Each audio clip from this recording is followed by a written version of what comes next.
Life as we know it has changed. Even though our plans, hopes, and dreams were placed on hold, this game called life is still being played. There is no timeout, halftime, or final whistle.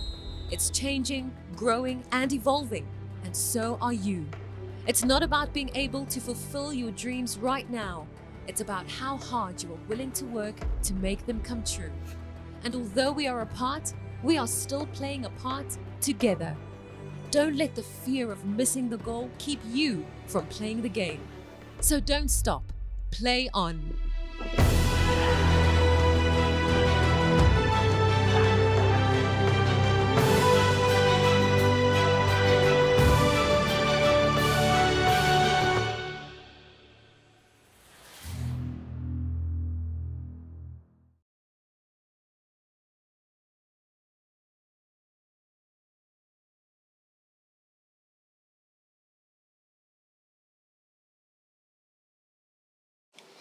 Good afternoon, players and coaches.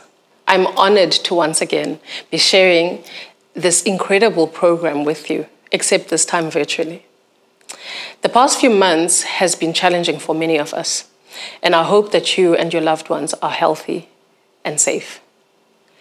As you know, the Engen Knockout Challenge is a youth football development program, a program that we at Engen are extremely proud of. We have witnessed the program grow from a 3-region tournament in 2003 to the national platform it is today. And with that, we are privileged to have witnessed so many amazing success stories and talented players move on to professional level. And not to mention our participants' growth, not just in sports, but holistically as individuals, a journey we are honored to be a part of.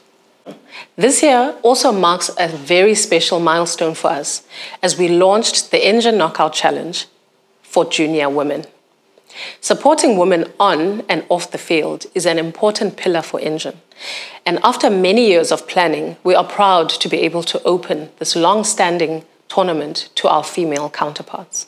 By hosting the webinars, we aim to highlight the nutrition, health, and wellness that comes with being a sportsman or woman, and cover topics that will equip players to make informed lifestyle decisions. Now, you might have seen her in the kitchen a few times, but this time she joins us in the locker room as she speaks to us about everything you need to know on healthy eating, balanced diets, and much more. She needs no introduction. It's Siba Mtongana, Sibalicious to us. Joining Siba Mtongana is Sean van Staden from Advanced Sports Training Academy, who will touch on all things wellness and physical well-being during play and for recovery. I hope that you have found our locker room sessions informative and valuable so far. The program was designed with you in mind, and we trust that it's been value-adding for you. We hope that even though you aren't on the field, it's been value-adding while you've been at home. I'd like to thank you for joining us on this journey and wish all of you success and health as you continue to reach your dreams. And remember, at Engen, you are number one. Thank you. And hello, boys and girls. Thank you very much for joining us again for these Engen locker room sessions. It's so nice to say boys and girls because we're so used to hosting just boys at the Engen Knockout Challenge over the past 17 years. So it is wonderful for us to be joined by the ladies for the Engen Knockout Challenge going forward. And I'm glad that they're part of these sessions as we start them in 2020. As I keep saying, we wish we were with you on the field of play again this year, like we've done in the past. But unfortunately, of course, because of the COVID-19 situation, we cannot be with you. But thank you to Engen for staying committed to youth football and for being the front runner when it comes to youth football, that they've made sure that we have these sessions just to keep you informed and to keep you entertained and to make sure that we provide you with the necessary skills and the tools that you need in your journey to be a successful football player. And we are covering a lot of topics. I mean, we teaching you about life beyond football, which is a very important part of it. You have to start thinking about life beyond football as early as today. And you've heard from some of the guests that we've had over the past few weeks and some of the guests that we're going to have in the next few weeks why it is important to think about life beyond football. Life skills also very important because talent alone can only take you so far. There are a lot of elements that go into it that are needed to make sure that you nurture your talent and you go as far as possible and you maximize your talent to the best of your ability. And today's session is also very, very important. And thank you to Engen for adding this to the calendar, because today we're going to talk about nutrition, we're going to talk about health, and we're going to talk about wellness. And I am joined by two people here who are experienced in this field, and they will tell us all we need to know about why it's important to eat healthy, why it's important to eat at the right times, and why it is important to also eat the right food. I know that last year we had some boys running to the bathroom there because the stomach was running, and I'm not sure what they'd eaten there, but hopefully after today's session, then we'll be able to know the right kind of food to eat and why it's important. And I think this session is going to be important not just for the players, but also for the coaches, because coaches, you are the ones that will guide these boys and girls. You're the ones that remain with them in their communities or in the schools. So it's important that we just start making sure that we instill these elements and this kind of discipline as early as we can. So let me introduce my guests today. Then on my left, I'll start with the lady. Looking lovely and beautiful and bright and shining. Her name is Siba Mtongana, and she is a nutritionist. She's also a food scientist, and she's the founder of the Siba company. Welcome, Siba, and thank you very much for joining us on this Engen Knockout Challenge seminars. Thank you for having me. I'm very excited. I'm very happy that my friends at Engen have invited me. You know what's lovely?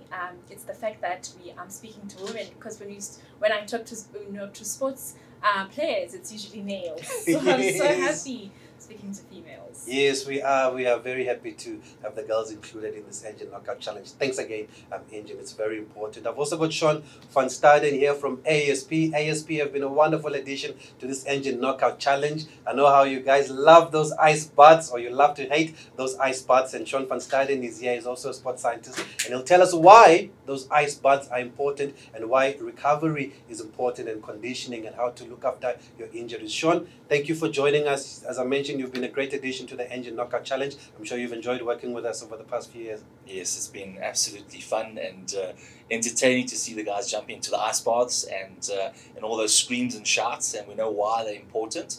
Yeah. But also thank you to Engen and everybody at MCS Sports and for you guys for having me. And I'm looking forward and excited to share some knowledge which we can help the athletes take their performance and recovery to the next level. And this is why I'm really excited. What do you make of how they've embraced it, though, ever since you guys came on board? So first year it's to introduce ice water, and some of we had the Engen tournament during a time where it was fairly cold. But even during cold, you still need those ice bars, and you still need to make sure you get your recovery in.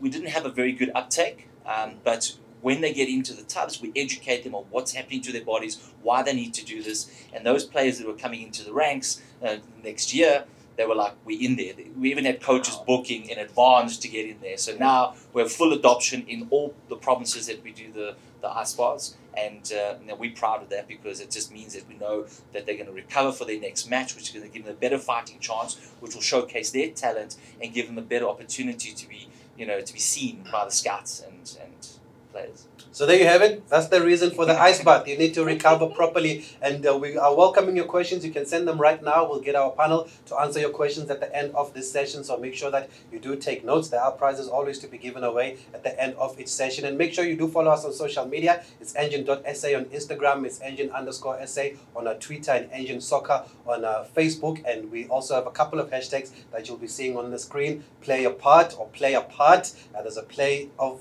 words there, so make sure you use those hashtags and play it forward. Also, those are some of the hashtags that we are using for these Engen Locker Room seminars. Siba, I'm going to go back to you. Firstly, maybe for those who are not familiar with what you do, I'm sure some of them have seen you on TV. The girls and probably the boys too have seen you on TV. Who is Siba, and what can you tell us about what you do? Alright, so Siba Mtongana. First, let me tell you where I hail. I hail from the Eastern Cape, Mtongana, so come from a township. I Majority of people know me from Siba's Table, which is a show that is on Food Network and is in over 135 countries and translated in over 35 languages. So that's majority where people know me. But there's another Siba who went to school and studied food and consumer sciences, where I majored in food science and in nutrition. So that's the core of what I do. And our course also had a culinary side to it. So besides my qualifications, I've been in the industry for over 12 years. I look young, I know. Look like you can play in the tournament next year. Young. But I've been in the industry for a very long time. I have consulted for a number of clients, both from a nutrition and also a food perspective. I have my own company called the Siba Company, where we do, we respond to clients' needs. And this time, it was Engen who's asked me to come on board and be of help to young women who are part of this. More specifically, I think the most important is specifically for those who come from rural areas and for those who come from spaces where they might not necessarily have the knowledge, and to package it in a way that speaks to them as well. So yes. So what does a food scientist do? So let me take you back. So we buy food from a retailer or a store. There are people who make that food. So it's us. So we are consumer scientists. We are also food scientists. We come up with solutions as to what's the next phase that people ought to eat, whether from a commercial perspective, making money, obviously, or from a improving people's health or improving whatever there is. For instance, remember when we had listeriosis, or whenever we hit with a big food-related pandemic, there's a group of scientists who come together in the country who have to come up with a solution on how do we move forward, and they work very closely with government and sometimes with private sector in order to find solutions around that. And was part of those scientists who came up with solutions, at least supporting them from a PR perspective in order to give people the correct information, so that people don't just now they're afraid of touching chicken, or they're afraid of, because there was a lot of misinformation. So part of my role as a food scientist and as a person who has been in this career for a long time is to make sure that the information goes to the people and it's the right information, so they don't take small stumpies and make a big nothing out of big woo-ha out of nothing. So that's what we do. That's a good one. That's a good career, food scientist, guys, because remember, we're also giving you career options that you can look at while you are playing or after football. As we've mentioned, that we've got a session about life beyond football. So if you like your food, or if you like eating healthy, food scientist is one you can also look at going forward. I think it's a first for many of us also. I didn't know that it was that specific, this department. But let's talk about now, why is it important to eat healthy for a player? It's important to eat healthy for a player because nutrition does play quite a vital role in a player's performance. Just similarly, that nutrition plays a very important role in me not necessarily being a player, because it helps me to be at my best and optimal. You'd notice that if you don't eat healthy for an extended period of time, it starts to impact how you feel, and how you feel then impacts your output. So those are very important things that can then be tied in very well to your output. So yeah, so I'll start there. And not just in sport, but just in life in general. Just in life in general. Just in life in general, it's very important that we eat healthy, we exercise, so at least they're already exercising because they're always on the field. In South Africa, we're one of the countries, specifically in the SADC region, we're number one when it comes to obesity in the country, and overweight and obesity. So it's very important that people know what to eat and how to eat it, what portion sizes they need to eat them, and all of that. And what's nice, what's lovely with having to eat well is the fact that we are then able to prevent you're able to prevent from having certain diseases. We've got silent killer diseases like diabetes, which I'm as a person of color, as a black person, my mom was diabetic, my dad has high blood pressure. This is norm in our society, and this is majorly influenced by what we take in. So if we can, watch what we eat or learn how to eat better in order to help ourselves to be fine and to be healthy, then we've done majority of the job. And even with women often who want to lose weight are now vying off, but it's women. So, maybe it will come handy at some point. And women who'd like to lose weight, they're all, people will say, I'm exercising, but I'm not losing weight. I'm doing this, etc. So I always say the bulk of it is in the kitchen, is in what we put in, because it doesn't really help you for you to to be exercising and doing all of that if you're not eating well. And of course, there are other factors like your hormones and your genetics and your whatnot, which then affects how we are, or your weight loss. But beyond that, under norm and under general, it's because we're not eating well enough. And by just eating well, you have done, I think, 80% of the job. And 80%, it's quite a lot, by just limiting what we eat. And sometimes it's also about portion control. How much pap must we have? How much nyama must we have? How much meat must we have? How much vegetables must we have? How much this must we have? If we are celebrating or having a cake. And my approach to food is very holistic. I'm not saying that people can't touch sweets, they can't eat this at all. I'm saying in moderation.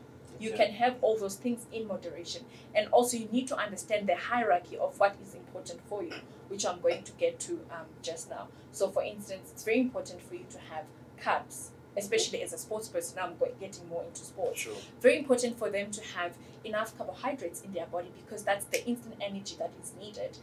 But not just any kind of carbohydrates. You need carbohydrates that is also able to be released systematically, and it's measured in your body. So instead of, for instance, eating bread or cake or any other carb, which then gives you the energy immediately, and then it crushes you and you are completely fatigued and you want to sleep, then eat other options which are healthier, where it will sustain your energy, and it really helps. It's been proven that they help with performance. And the beauty about food science and just science around food, wellness and nutrition, is that the studies are constant, where they really try to optimize specifically in this case in sports, our performance along with our nutrition.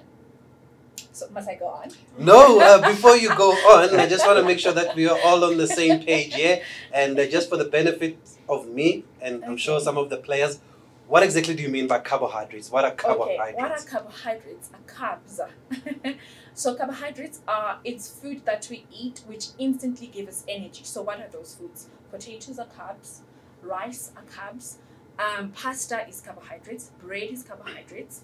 What else? And you also find it in many other foods beyond the main carbs. For instance, you also find carbohydrates in butternut, in sweet potato, in fruits, etc. But obviously it measures up. You'll get potatoes has far more carbs than, for instance, a carrot or another food. So you'd find that food in general will have a certain level of carbs, but it's just a varying degree.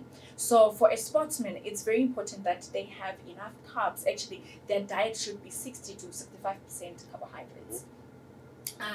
And then, so that's that. Is that? Yes, no, I think that's clear. Yes. I think that's clear enough. So I'm just going to take it a little bit further. So not just only carbohydrates. So it's very important to also have the good kind of carbohydrates. So instead of just having isonke simhlophe or white bread, then have a more wholesome bread, like a whole wheat bread, because that then helps you with your glycemic index. But I don't want to get too deep in one day, in one session, because nutrition can get there. So you want to get food that food that's not that you're not going to get. It gives you all the energy, and you're like sugar rush. That's why we don't give you our lose kids, that energy immediately. You go and then you just tired and want to sleep after that. So you don't want that. So you need food that give you systematic. It releases the energy in your blood. Systematically, if I may call it that. So that's carbs. So brown, like for instance, go for brown pasta, brown sugar, wild rice, good quality breads. And to be honest, there is a slight price difference, which is the frustration often we get when it comes to when we advise people to eat healthy.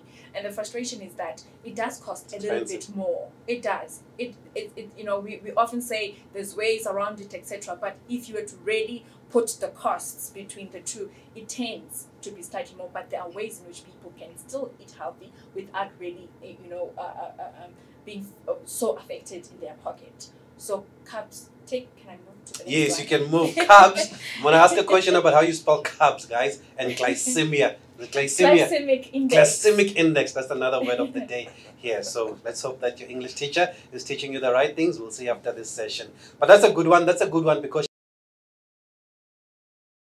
and you eat the right way, 80% of the job is done. And it's similar to what Coach Pitso Musimana told us in one of our first episodes, where he said that talent alone is just 20% of it. The other 80% are all the various elements that come into it. So it actually does add up here. Sean, I'm sure you'd agree also that, I mean, talent alone is a percentage or aspect of it. How crucial then is recovery and conditioning when it comes to sport? So recovery is very, very important. You know, I think what has happened in the last 5 to 6 years that everyone's focusing on the performance side, but they're focusing very little on the recovery side. And I think Engen saw this opportunity whereby they wanted to introduce this idea that look after your body, it'll become a vehicle for you for longevity. I started ASB Sports Science because I added volume to training because I was told I needed to really push hard, I needed to put the hours in, so I put the hours in. But I got hurt, an operation on my knees, and the doctor said I'll never play sport again. I did prove him wrong in later years, but also I had a mother that said, you will go study sport. I don't know what sport was, but you will go study. And then I studied sports psychology, and I went in, I found a passion for it, and then I went into sports science. And then I asked the question, I said, where were the sports scientists when I was growing up? You know, where were the high quality coaches? Why did I have to get the old boy that was coaching me football when I was growing up instead of someone that would instill knowledge and guide me and assess me and take me to that next level? So I said, flip the model upside down. Why do I have to become a pro in order to have the very best? Why can't I give a 6-year-old, an 8-year-old, an 18-year-old the very best of sports science? And that was the journey of ASB Sports Science. We're giving athletes the tools to empower them so they have longevity in career, because there's nothing worse than putting all that effort in and it's cut short. And nutrition is a very good indicator that if you have poor nutrition, you have a higher risk of injury. So if you're not doing the right things, and yes, it might be a little bit more expensive, but because of the complexity of the carbohydrates, you don't have to have as much. So therefore, it can last you longer. So these things that you can play with.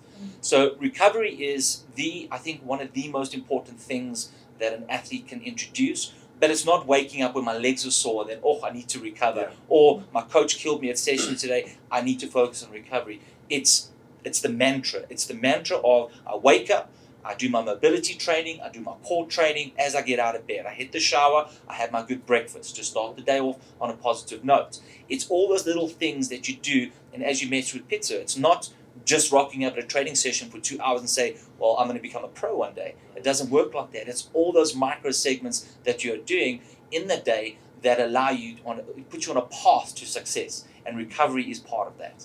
That's an interesting one. So you're saying that it's better to start now, because some will say, but I'm not playing professionally. I'm going to wait until I get to professional level and then I can start looking after my body.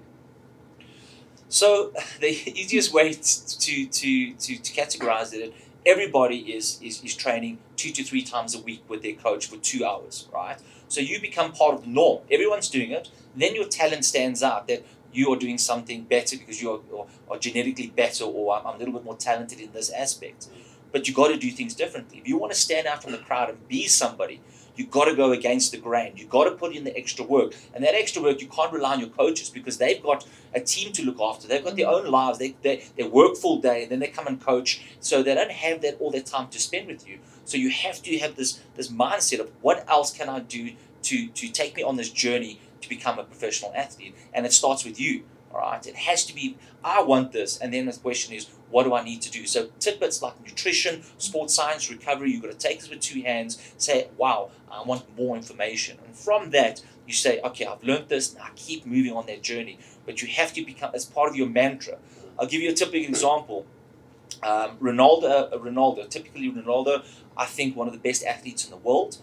He doesn't drink, he's got a clean lifestyle. All right, he has access to all the sports scientists in the world, all the best coaches in the world, all the best, training tools, right? But what does he do when you follow him on Instagram?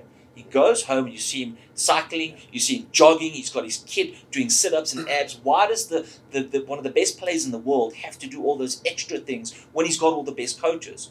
Because it starts with him. He goes home, puts in his work. He took a trip to Dubai. What did he do at 12 o'clock at night? He was jogging because he did not have time because he was on a plane. So he made sure he put in his time. No matter what time it was, he put in the effort and work.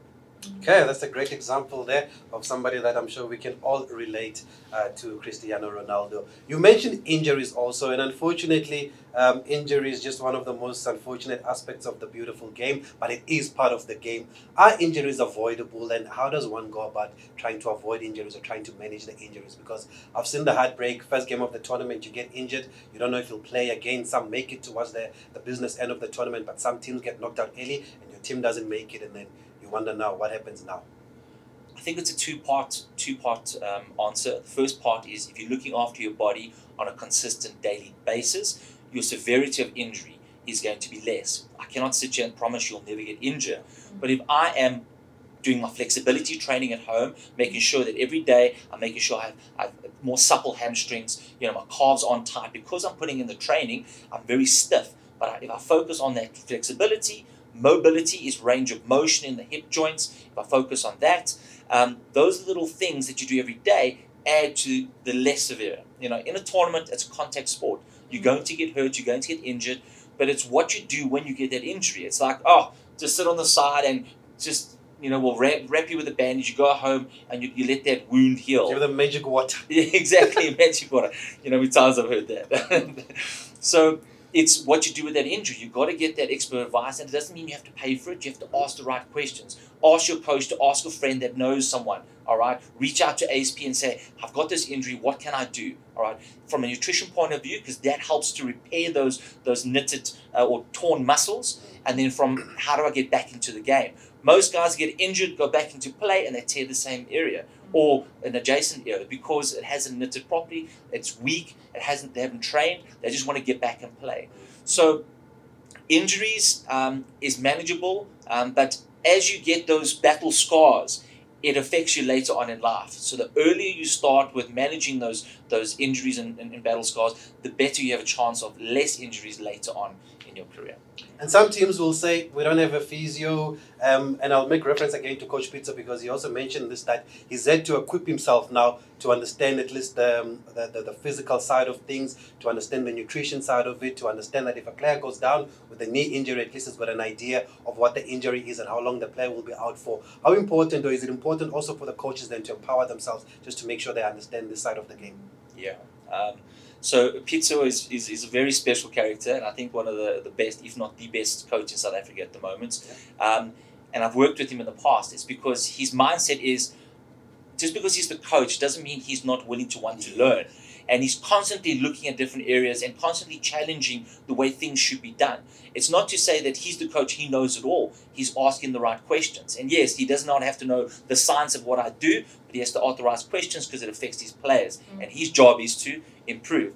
And nutrition, it's like they feed their players. Why? Because they can't rely on them to go home and eat what they want to eat, or in the steaks and pizzas and stuff like that. They make sure that the nutrition is sorted. When they leave there, he knows he's done his job. All right, then it's the responsibility of that athlete. Siba, does the same goes when it comes to nutrition, maybe for the coaches also, just to be aware of this right kind of foods that we've mentioned, or what to put into an athlete's body? Is it important, or do you just leave it to the player? It's, it's exactly like parenting. It is my responsibility as a parent to make sure that I raise my children well.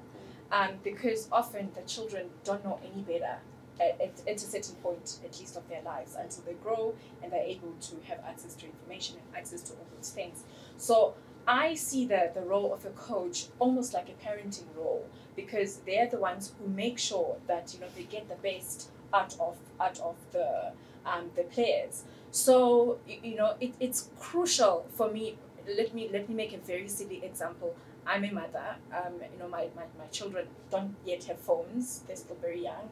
We've restricted that. But the minute they get phones, I need to make sure that I know all the buttons to block certain things, etc. Because at the end of the day, my kids are my responsibility. So I almost feel that coaches need to take that responsibility, of which I think that's what they do. That's why Jacques is saying that, you know, Coach Pizzo would be calling this person and wanting more information and all of that, because they take that responsibility on them. And often perhaps players don't necessarily have access to the worst thing is not knowing what to do. Yes. That's the worst thing. So because at least the coaches have access to different people, they then can engage with those people in order to help their people. It's exactly the same thing. Also, responding to what Jacques said earlier on, which is answering your question as to when do you start. It's the same with nutrition. We know from a nutritional perspective that's why we always say it's better for parents, for women to what is in English? To breastfeed. You know, to breastfeed their children. That's the best nutrition a child will ever get, and that sets them up not only for then when they are young, but for later on, because they have less chances of getting certain diseases simply because they were breastfed. So it can't be something that starts at a later stage. It has to be something that starts when you are younger. The same will be in terms of nutrition. Studies now show that between the period of from infancy to 2 years, that's the period where you have to spend a lot of time with your child, cognitively, and many other things to make sure that they eat well, they do this, they do. So what I'm trying to say is it can't be too early to start. You know, you can't start too early, and because you have started early, it then helps you. Not only it helps you get into food that you wouldn't normally eat quicker. Majority of people, for instance, they don't like vegetables. And it's just something you need to get over. Yes. Eat the vegetables, because those are your micronutrients. You need the vitamins and the minerals in order for you to be fine. And unless if you're willing to pay for the synthetic version, which are the pills, which are expensive, which I wouldn't recommend unless if really you are in that situation. So yeah. So eat your vegetables. I think that's the lesson. Eat your food. vegetables. Listen to your parents. Sean mentioned something very interesting. Well, we spoke about the pros and the cons with Sean. And when I asked you earlier, why is it important to eat well? Some will say seeing is believing. What happens if you don't eat well? Sports specifically, or in general? In general and in sport. I mean, look at our society. We've got communicable diseases like diabetes, high blood pressure, which if they were treated with good quality food earlier on would be fine. Osteoporosis. Osteoporosis is a weakening of our bones, and it only hits us when we're much older, but it's something that can be done to prevent it when we're much earlier. So basically what happens is our body, if we're not eating enough calcium, our body provides for itself. The body is such a, we've been created I believe in creation. We've been created in such a beautiful way that, the body is able to take care of yourself. And for instance, if you're not taking enough calcium, so your body taps itself, it taps it in order to release the calcium for it to function. So if you haven't been eating enough calcium for a very long time, suddenly one time you fall and then you break your bones. And it's not that you are fragile, but it's such that you have not taken care of yourself when it comes to a specific nutrient, which is calcium at this point. So it's food is complex, and food is medicine, and we have to get to a point where our food becomes medicine. And if I were to think back to what my grandparents used to eat, they planted their own food. That was organic, straight from the garden, and then they would eat that. Hardly eat as much meat, even though they had livestock and they had everything. They didn't eat as much as we do in terms of red meat specifically, and all those things. So I would say it's very important that even we live in a very high pressured lifestyle, and we can always go to a specific, I almost dropped a name. We can always go to a place to go buy a burger, you go buy a whatever, instead of us cooking the food in which we eat. And often there are things in the food in which we buy which we do not even know about or would never add into our food. So those things are also important. And where do we find the calcium that you mentioned? Oh, milk.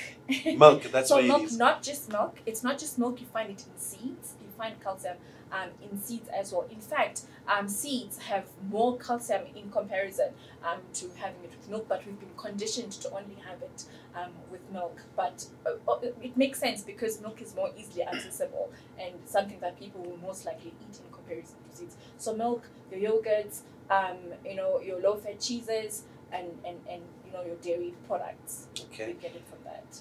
And then, is there a right time to eat? Let's say we've got a final, it starts at 3, it's the Engen Knockout Challenge final of 2021. When do I eat? All right, it's a very big question, and there's different schools of thought for it, depending on the sports in which it is, and also depending on on how you respond to certain things. So it's something that one will have to speak to. You almost have to speak to a physician about it, and for them to make the recommendation for you. But under general, there's specific guidelines that are given for sportsmen, specifically for soccer or any sport that is very similar to soccer. And one of them is it is far better to eat 3 hours before time. Okay. 3 hours before time, and it has to be, not just carbs, but a holistic meal. And what then happens is that, especially if you're going to be nervous going into a game, or you're going to be stressed going into a game, because stress also affects how we digest food. So if you've done it much earlier, you've given your body enough time for all the food that you've eaten to be nicely absorbed and digested into our body. Otherwise, you'll have butterflies and start running to the bathroom. You might, because that is a natural reaction. When we do have butterflies, a natural reaction is that we need the small room. And then there's also studies to say that say you didn't eat 3 hours before. Let's say you did it 2 hours before, but try not to eat within the hour. Okay. Within before that you play. hour before you play, and rather what you then do is you rather have kicks you rather have kicks, and you take a sports drink 5 or 10 minutes before, because that will then give you that beautiful boost for you to have to start the game. And then there's suggestions even when it comes to when you are playing. Not when you are playing, can't. Unless if you're running, you can drink every 20 minutes if it is a run. But if it is a sport, in sports like soccer, if it is break time, make sure that you rehydrate, and then you also drink your sports drinks as well. And then beyond that, for a very long time, for a scientific point of view, there's been everybody knew that you have to eat within the first 2 hours in order to replenish. And there, you don't eat food that will help you sustain the energy. You want something that's going to be, give you instant energy, because you've released so much energy, so that you can have a banana. Okay. You can have a banana, because bananas are very fast energy. They give your body an instant fuel. There you can have a fruit juice. There you can have things like that, and those are all things that help you with replenishment of your replenishment before you play the game. Now, there's 2 things I'd like to explain within this. If you are, for instance, going to play a game immediately after, then you definitely need to eat a banana, or definitely need to eat something within that 2 hours. But if you're going to play tomorrow, or 2 weeks time, or in next week, or we're going to train, obviously not next week, but on another day, then it's not as necessary, because you'll have enough time to replenish and to recover with a normal, maybe a late snack, even beyond that 2 hours. So players need to know, obviously, consider their schedule as well. Okay, that's a good one, because we know with the Engen Knockout Challenge, we've got back-to-back matches. You'll play at 9, you'll play at 11, you'll play at 3. So I hope you've paid attention to what Siba had to say. On that note, Siba, there'll be a question that will come that says, our game is at 9. Does it mean I must hit at 6 in the morning? Flexibility. That's why it's better, for instance, to then speak with certain, people who can then advise you according to your body. And what, for instance, if you then, let's say you eat an hour 30 minutes before, how will your body then react to it? Okay. We do have specialists that specialize on that, but I do also understand that not everybody has access to that. So we usually give like a generic feel when it comes to that. Okay, that makes sense. Sean, nutrition is obviously a big part of what you guys do also as ASP. We've seen some of the coaches actually on the right track. I've seen them carrying bags of bananas and oranges at the games, and then they'll give the boys a banana or an orange or two. Are they doing the right thing? And from your side, I mean, what can you talk to us about nutrition? Okay. So hydration is an important part of the game. And it's when we say hydration, it doesn't mean purely I'm just drinking water. Because I'm drinking lots of water, I'm being hydrated. Water doesn't have all the minerals needed or the electrolytes needed to replenish, right? So pre-game, post-game, you have to get electrolytes. Yes, water is important, but also electrolytes. And what are electrolytes? It takes calcium, it's chloride, it's magnesium, and phosphorus. Yes. So it's all these electromagnetic things that are in your body that causes a chemical reaction to allow the absorption of these substances into your body. So often what happens is athletes get cramps, and we see a lot of cramps. And there you are massaging, but it doesn't release. Why doesn't it release? Because it's missing those nutrients, right? So what coaches need to understand is if you're going to be playing in a tournament, now remember, a tournament, multi-games is abnormal behavior. They're not used to that competitive, the high intensity, and so forth. So their bodies are releasing too much, but not getting enough in. So I've seen over the years coaches running around with little bags of salt and like these like chewing salt, and I'm like, no, because they think, and also bananas, just eat your bananas. I'm like, yes, a banana is part of the puzzle. Salt is part of the puzzle, but you need all those other nutrients. So there's a lot of research around chocolate milk, a low-fat chocolate milk. Prefer high fat depending on your time of game because of the time of digestion, but it gives you those nutrients. It gives you that calcium for replenishment and it starts the repair process. So coaches should be looking at buying a 2-liter milk, putting a bit of cocoa powder in for antioxidants because your cells are under a lot of stress and pressure. So the antioxidants will help also get it back to where it's supposed to be.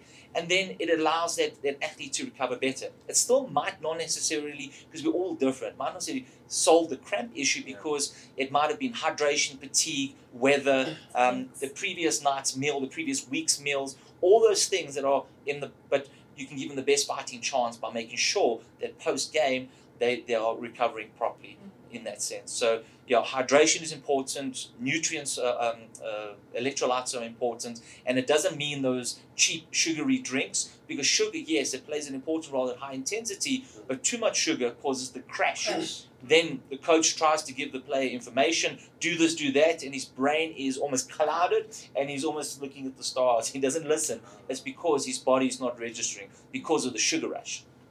You mentioned the causes of cramps there. Maybe if you can just repeat it, because I always thought that cramps is just because you didn't exercise properly before the game. So, take notes. So if the athlete is unfit, he has a higher risk of cramp because the muscle just says, your body says, nobody, I can't anymore, stop, cramp, lie down, all right? Because your body tells you to stop. And then you fight through it, and then that's when you get injuries. But for instance, foods that we were talking about that give you those nutrients as well. We've got bananas, which gives you the potassium. Sweet potato and pumpkin, which is potassium, calcium, magnesium. You got avos, which has twice the amount of potassium bananas than bananas and sweet potato. Beans and lentils, high in fiber. So for the female athletes that have cramps in certain times of the month, that helps to reduce the cramps in that sense. Snack on melons, all right, that has the source of potassium and calcium. Full cream milk, pickle juice. Secret remedy. If you've got a cramp, get to a local spa and just drink the pickle juice with, of course, mustard seed, because the mustard seed helps with the inflammation. Inflammation is the swelling of that muscle because it's so tight now, releases it. The pickle juice kickstarts the chemical processes for the absorption and all your other stuff that goes in. And, of course, a handful of mixed nuts, but it's got to be at least 2 to 3 hours before because of the digestion process. So it's nutrition and eating your vegetables is incredibly important, but change your focus of what is on my plate. Oh, it's vegetables. I don't want to eat vegetables. But when as an athlete, I know that these are the nutrients that I need in order to have a good game, in order to be scouted, in order to get to my next goal, which is professionalism. All right? So why would I not eat that spinach? Why would I not eat that pumpkin? Yes, I don't like it, and I look at my plate, but I know it's so good for me, and from a performance point of view, and a recovery and an injury prevention point of view, I'm going to eat that. Okay, that's interesting. Know what's on your plate then.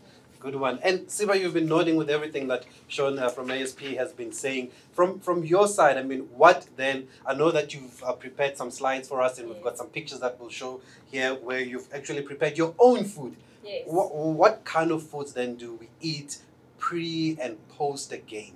What kind of food would you advise? So I think I've covered the pre and post the game, Okay. but I'd like to talk about food in general. Okay. When it comes to players, what kind of food do you eat? Yes. Now you've done that, you finished with the game. How do you maintain? Because that in essence is what we are talking about. I'm nodding because I love science. Yes, you keep adding the potassium. I'm actually enjoying it. Sorry, I'm actually enjoying it. I'm like, yes. Okay, perfect. So in terms of food in general, and I think this one is specifically for people who come from who can't necessarily afford to buy a salmon, which has a salmon which has omega-3s, which is very good, for us. It's got selenium and all these other beautiful things. But I want to give options of what that could be, and that would be mackerel. So mackerel is another type of fish that gives you the omega-3s, but a fraction of the price. And you know what else? No. It will chat. And we grew up with that. Tita That's why he's cooking so much pilchard. That makes sense. Yes.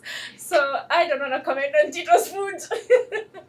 Anyway, so it's pilchards, because that gives you such high quality nutrients, but it's such an easy accessible thing that we grew up with. Beans, for instance, I've got.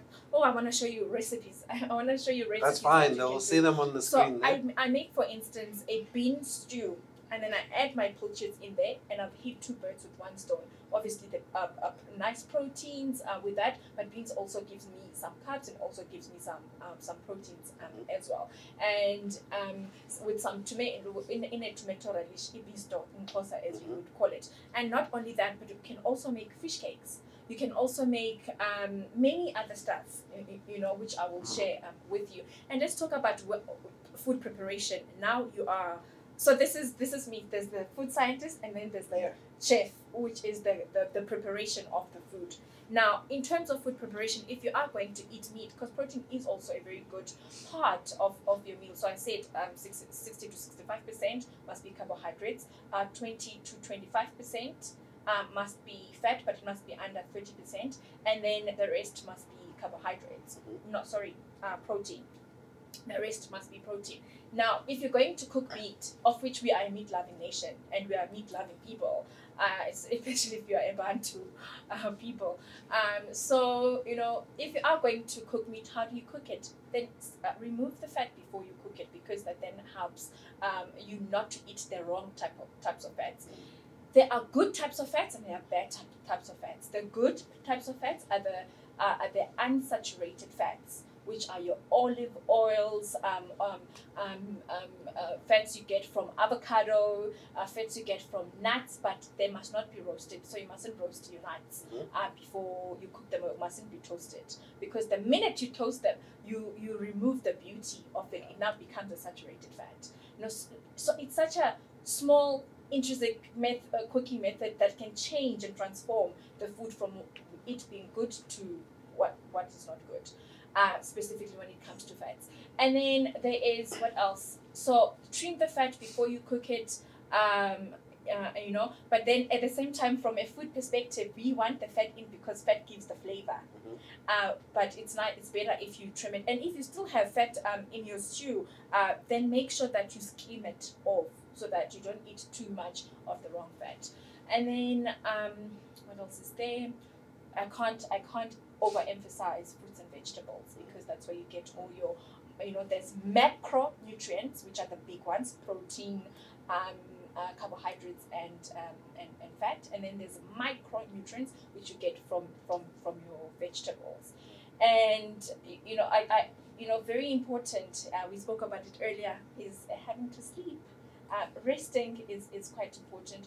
And there's also nothing that, you can have the best food, you can have the best everything, but if you're not motivated, so I'm also agreeing with John, because if you're not motivated, I mean, I watched a documentary the other day by, who's the greatest basketball player? Michael Jordan, they will tell you. Jordan, your baby. Oh my goodness! I was The Last Dance. Oh, it was just so incredible. You know what some of his colleagues said about him, who used to play with him. They said it's almost as if it is God disguised in a man. But it's like his dedication. It speaks to what Jacques is talking about. It's his dedication. He was so dedicated. He was self-motivated in order to achieve the success in which he wanted. It's just incredible to see. So you can get all these things, but in essence, you have to be the one who is inquisitive. You have to be the one who puts in the time. You have to be the one who puts it, and that goes through in everything. It goes through my career. I've had to put the time in order for me to have the knowledge. I've had to put the time in order for me to have my business, and I continue to keep the time. It goes to anything. So you have to put the time, because without you putting the time, putting the training in, then it's almost like you're not amplifying what you would naturally have, but you need to do it the right way, so you don't get injured, so you don't do that. So yeah. Okay, Sean, you mentioned sleeping, and I know you guys at ASP always talk about sleeping. Why is sleeping so important, or sleeping at the right time, I guess, or sleeping early? Perfect. When I'm speaking to my coach, they can't sleep during the day. It's got to be after hours. But it's important. I think sleep. Remember, we're giving you advice on. We're giving the athletes advice on. What are some of the things they can do at home that can have the biggest impact. And I'm not going to share with you the smaller impacts, because only when you're an elite athlete, you're doing everything right, then you look for those tiny little nuances. But the big things can have big performance is sleep. All right. Why do we need to sleep? So when you rest and you sleep, your body starts to repair. Provided I had good nutritional meal, all right, I'm sleeping, my mind shuts down, because the whole day's been stressed. I didn't have a good practice session. I got a match coming up. There's a tournament. My girlfriend's fighting with me. I just need to calm down, go for a sleep, all right? I reset my brain. My body starts to repair all those. Because remember, when you exercise, your myofibrils, which is this when I contract my bicep, your muscles go in and like little spindles. And then they tear and bleed. And that's what causes that pump and that swelling. And then they repair and they get bigger. And then my biceps get bigger, my legs get bigger, and they tear and bleed. And that's what happens. So I need to be able to repair. So when I repair, I rest, and those repair quicker. All right. Now I've eaten nicely. So when I'm sleeping, it only has to focus on the repair process. It doesn't have to focus on me walking, jogging, moving. It's just repairing. So sleep becomes very, very important. So I'll give you a quick research article which I wrote about, is that from a coaching perspective, coaches, please listen up. There's a part of your brain, all right, when you sleep deprived, there was a research done with just 1 day less sleep, all right? The amygdala is responsible for your emotional behavioral state. So sometimes, all right, Sean has an emotional, like he's too emotional. You're like, and you sit back an hour later, you're like, that's out of character. It's not normally me, all right? Then I reflect back and I think, all right, my kids kept me up. They raided my bed. I've woken up 6-7 times at night, maybe like 16 times, all right? And I didn't have a good night's rest. Therefore, my emotional state is heightened. So the amygdala, the research says that it actually severs the part where the information from your prefrontal cortex, I'm getting technical, but just understand, the front of your brain, your attention, your focus, I need to score the goal, I need to listen to the coach, it sends a signal through. But now that relationship is severed. It says, I'm not listening, buddy, all right, because I just want to do what I want to do, all right? Then the coach says, come on, work harder. And you just throw this tantrum, all right, because, it's the emotional state takes over, right? So the coach is trying to relay positive information or important information. Your emotional state is heightened. The guy comes in for a tackle and you get up and you're about to do something. That could lead you to a red card. It could lead you to a yellow card. So that simple piece of advice, by getting 8 to 9 hours sleep a day, reduces, it connects the prefrontal cortex back to that area. It's less heightened. Therefore, you're going to have a better emotional game. Your chances of not playing that final reduce because you've had a good night's rest. So from an injury prevention point of view, definitely. From an emotional state point of view, Great. From a coaching point of view, I need to relay information as a coach back to you so you can pass and do what you need to do. You're more responsive, and your attention to what you need to do as your job, all right, is focused. So that's why sleep is incredibly important. And there's a whole host of other things as well. That's a very good one. That's a very good one. I hope you've taken notes, boys. And you know what else is important so that we can all... Girls. And girls, of course. That's why we have her here to remind us that the Engen Knockout Challenge is inclusive. We're going to get used to that. Don't worry. We're so happy to have you here. Girls. And now, boys and girls, on that note, it's also very important to sanitize because we want to see you on the field of play next year. And even though we've moved to level 1, we can only return to the field of play if we follow the government protocols and we wear our masks and sanitize and sleep early. So it's important to make sure that we do the right thing. So please, let's do the right things. Sean, just back to you. I also saw when we were talking before the session, you mentioned breathing techniques. Yeah. How you must. What does that even mean? Like, do you have to? How else can you breathe than the normal way of breathing? So. It just came to mind, but when you go to Lamar's classes and that, and they teach you to breathe. There's a reason for it. It's not just to go, all right. It's to de-stress, all right, Yes. by bringing in more oxygen into the body. So you're on the field. You just played your third. You're about to play your third game. Your muscles are tired. I don't care who you are. Your muscles will be tired. Even if you put in all the best nutrition, the absorption rate is not going to be as great because your muscles are fatigued. Remember, it's tired and it's going to take longer to get those nutrients in, but you had them, that's great.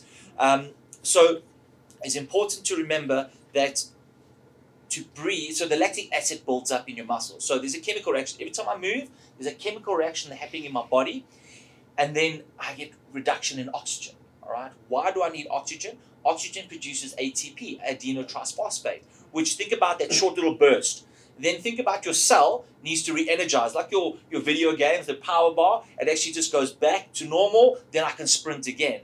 So the rule of thumb is for every 10 meters sprinted, it takes 1 minute to recover that cell, all right, to get my ATP back to full. So I cannot sprint all day because then my muscles become so full of toxins, hormones, and lactic acid that the oxygen level doesn't get into my muscles, which means the fatigue level sets in, all right? So what coaches can do and what players can do is learn how to breathe. So there's 2 types of breathing. So I'll just say the 4-4, all right? So you're going to breathe in through your nose for 4 seconds. You're going to hold for 4 seconds, and you're going to breathe out like Darth Vader, like Star Trek. All right? That sound is important because you're exhaling from the belly, not from the top chest. When we get stressed, we have a shallow breath. We go, when we belly breathe and get all that toxins and all that energy out, and we're breathing in fresh oxygen, all right? Now, you think about your lungs that have all these little branches and wanting to absorb that oxygen, and then it pushes it into your bloodstream. It allows for recovery. Half time, you do the 4-7-8 rule. All right, so 4 seconds in through your nose, 7 seconds hold, 8 seconds breathe out. You're breathing out every last bit.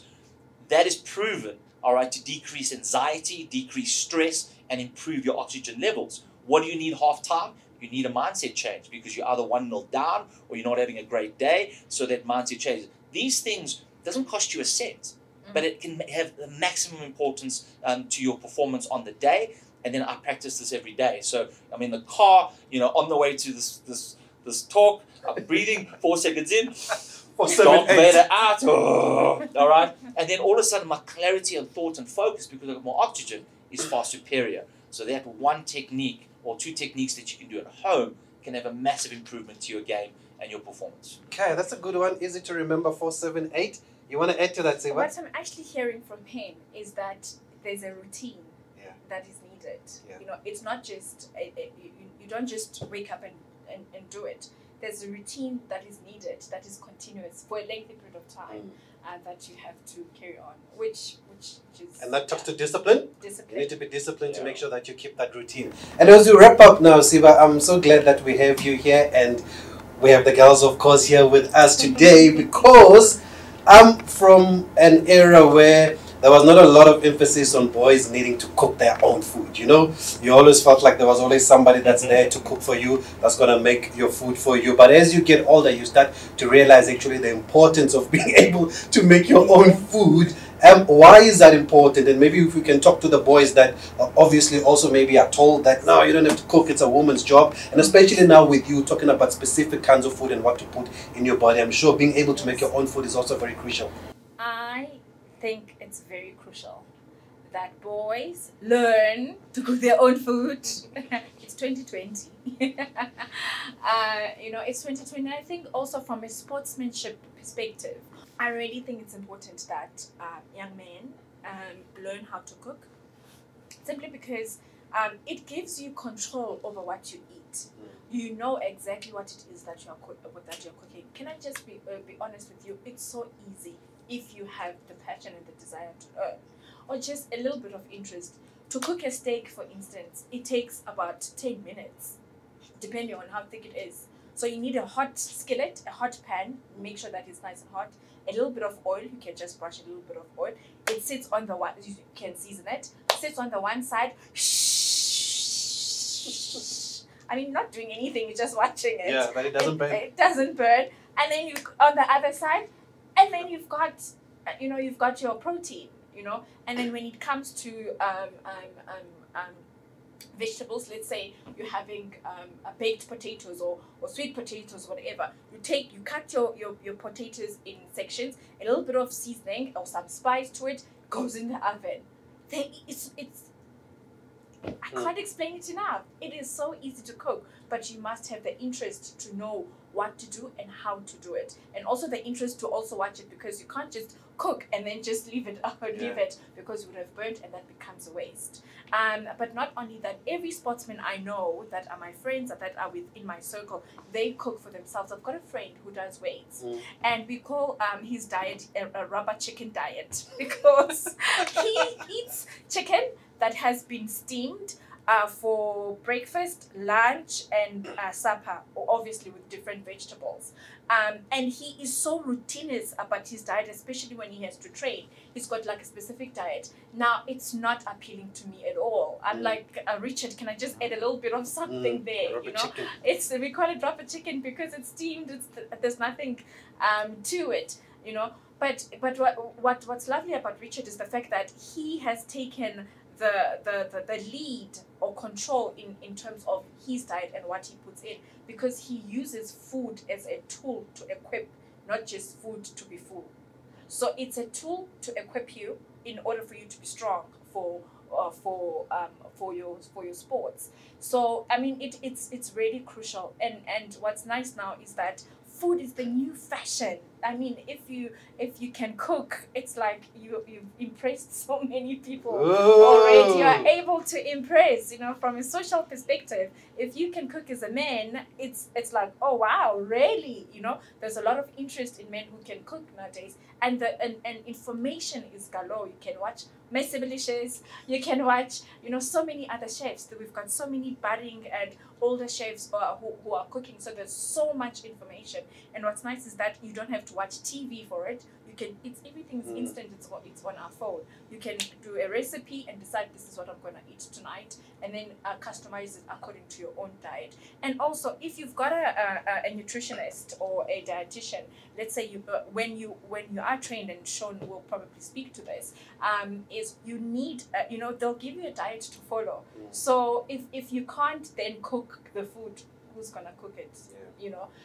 So it helps you in that. And what's nice is that if, for instance, there's certain food where you don't eat, your diet doesn't allow, you can then look at the menu and see the little written stuff under the heading of whatever you want to order, and know exactly that, okay, this is not for me. Okay, so it opens your mind to making better decisions.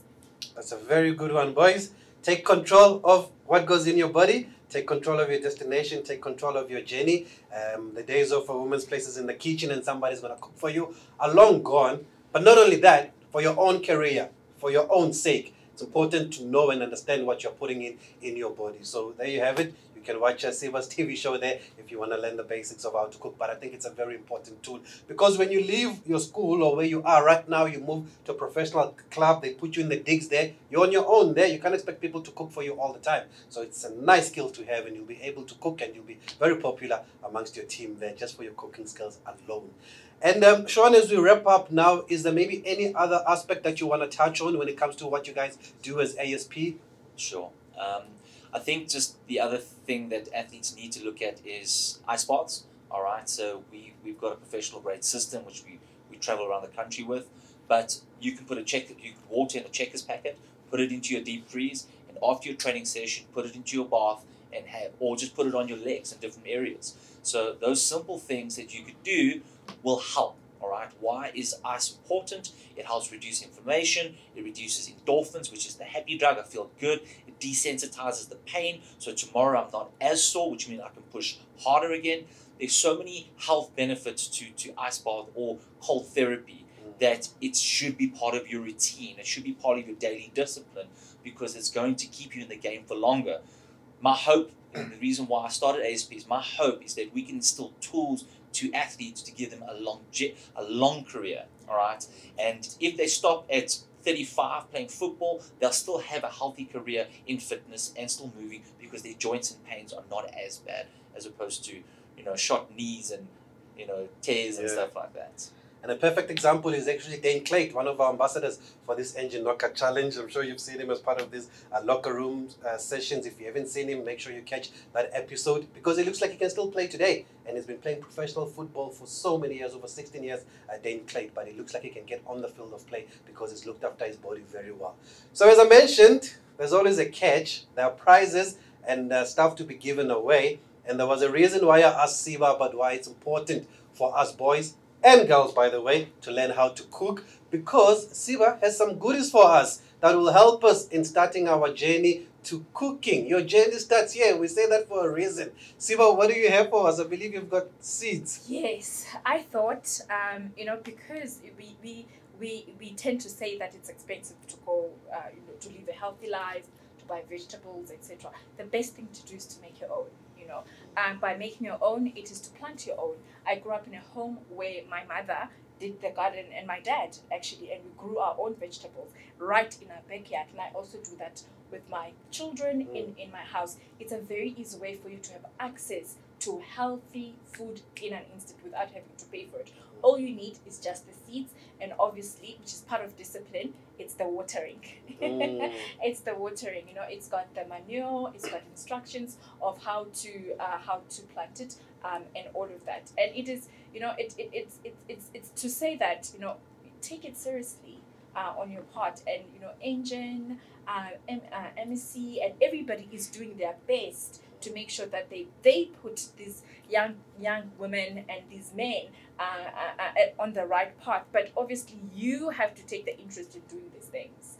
Yeah, so I thought So which kind of seeds do you have for us? Oh, it's a lot. Or is it a secret? Actually. It's a secret. Do they have to look after it and see when it grows what it is that they're growing? No, actually, it has a pack. Okay. There is a pack. Each one has a pack, and it will tell you which one it is. Okay. So depending what it is that they get.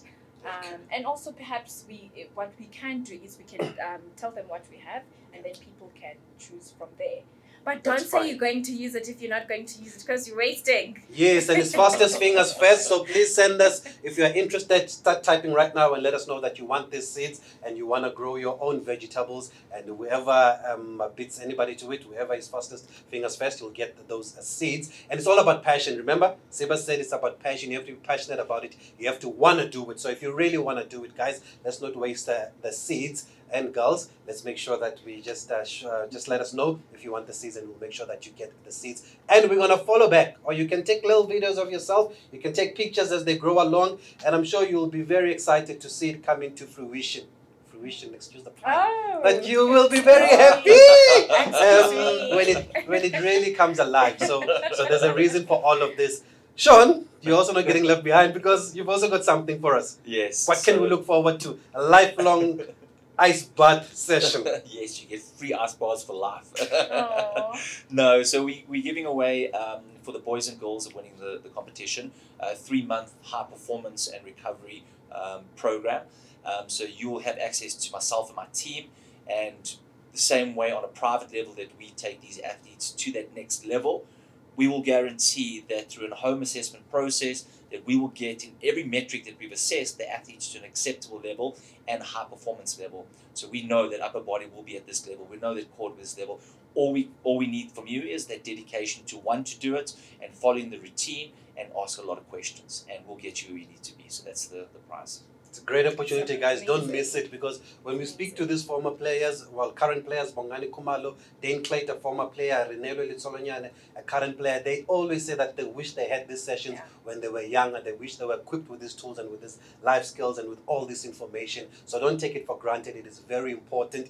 And please, when you're growing your seeds, make sure you post them on social media. Tag us at engen.sa on Instagram, engen_SA on Twitter, Engen Soccer on Facebook. Also, tag us, take us through the process, and let's see how beautiful it is and how it looks. And use our hashtags also. Engen also play a part, play it forward. Those are some of the hashtags that we will be using. But I think it was a very beneficial session.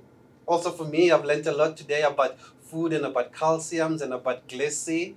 What is it? Okay. Glycemic index. Glycemic index.